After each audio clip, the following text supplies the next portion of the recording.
और जो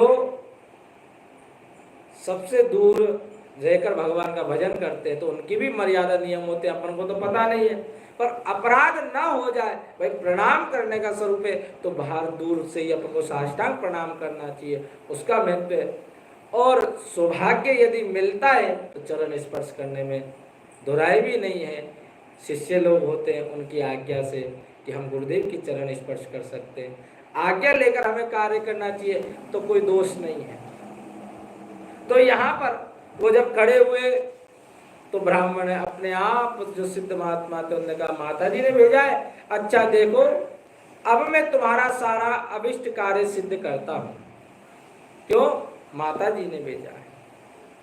यूं कहकर मंत्रवेता ब्राह्मण ने सब देवताओं को वहीं खींचा। देखो इसे कहते हैं संत। इसलिए यहाँ शास्त्रों में भी वर्णन आता है जहाँ संत विराजमान है, संतों की शरण में हम भजन सत्संग करते हैं तो समझो सारे तीर्थ वहीं विराजमान है। हम यदि संतों को छोड़कर तीर्थ में भी जाते तो ये भी अपराध है। जहाँ संत होते हैं सारे तीर्थ वहीं आ जाते हैं, हमें कहीं तीर्थ में जाने की जरूरत पड़ती नहीं है। क्यों? क्योंकि सारे तीर्थ वहीं आ गए जहाँ संत लोग विराजमान। तो सारे देवताओं को वहीं खींचा। तो राजकुमार ने देखा उस समय सब देवता हाथ जोड़कर थरथर कांपते हुए वहां उपस्थित हो गए। तब उन श्रेष्ठ ब्राह्मण ने समस्त देवताओं से कहा, देवगण, इस राजकुमार का अश्व जो यज्ञ के लिए निश्चित हो चुका था, रात में देवराज इंद्र ने चुरा कर अन्यत्र पहुंचा दिया, उसे शीघ्र ले आओ। उन्हें साफ कह दिया, उन्हें किसी पूछा नहीं है। तब देवताओं ने मुनि के कहने से यज्ञ का घोड़ा लाकर दे दिया। इसके बाद उन्होंने जाने की आज्ञा दी। देवताओं का आकर्षण देखकर तथा खोए हुए अश्व को पाकर राजकुमार ने मुनि के चरणों में प्रणाम करके कहा, महर्षि आपका ये सामर्थ्य आश्चर्यजनक है।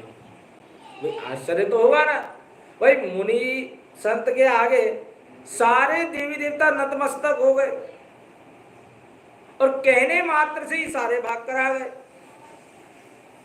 आप ही ऐसा कार्य कर सकते हैं, दूसरा कोई नहीं। ब्राह्मण मेरी प्रार्थना सुनिए। मेरे पिता राज बृहदत्त अश्वमेध यज्ञ का अनुष्ठान आरंभ करके देवियों से मृत्यु को प्राप्त हो गए। अभी तक उनका शरीर तपाए हुए तेल में सुखाकर मैंने रख छोड़ा है। साधु श्रेष्ठ आप उन्हें पुनः जीवित कर दीजिए। ये सुनकर महामुनि ब्राह्मण ने किंचित मुस्कुराकर कहा, चलो जहां यज्ञ मंडप में तुम्हारे पिता मौजूद हैं वहां चले। तब सिद्ध समाधि ने राजकुमार से कहा, वहां जाकर जल अभिमंत्रित किया, उसे उस अश्व के मस्तक पर रखा। उसके रखते ही राज सचेत होकर उठ बैठे। फिर उन्होंने ब्राह्मण को देखकर पूछा, धर्म स्वरूप आप कौन हैं? तब राजकुमार ने महाराज से पहले का सारा हाल सुना। तो राजा ने अपने को पुनः जीवन दान देने वाले ब्राह्मण को नमस्कार करके पूछा, ब्राह्मण किस पुण्य से आपको ये अलौकिक शक्ति प्राप्त हुई है? देखो ध्यान देने वाली बात है, किस पुण्य से आपको ये अलौकिक शक्ति प्राप्त हुई है? उनके यूं कहने पर ब्राह्मण ने मधुर वाणी से कहा, राजन मैं प्रतिदिन आलस्य से रहित होकर गीता के 12वें अध्याय का जप करता हूं। उससे मुझे ये शक्ति मिली जिससे तुम्हें जीवन प्राप्त हुआ है। ये सुनकर ब्राह्मण सहित राजाओं ने उन ब्रह्मर्षि से गीता के 12वें अध्याय का अध्ययन किया। उसके माध्यम में उन सबकी सदगति हो गई। दूसरे दूसरे जीव भी उसके पाठ से परम मोक्ष को प्राप्त हुए। इतना गीता के 12वें अध्याय का माध्यम है। ये कौन? भगवान शंकर पार्वती जी को कहते हैं। इतना महत्तम है 12वें अध्याय का।